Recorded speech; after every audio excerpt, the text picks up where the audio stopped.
তাড়াতাড়ি নিজেকে সামলে নিয়ে বিস্মিত গলায় বলল, এ বাবা, তাহলে নির্ঘাত কলেজে প্রেম করছে।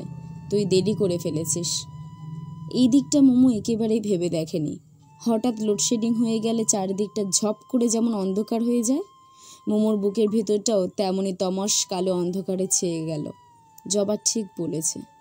জবাকে জড়িয়ে ধরে অনেকক্ষণ কান্নাকাটি করার পরে মোমো বলল, আমি আজ বাড়ি যাব না, সন্ধ্যায় ফিরব।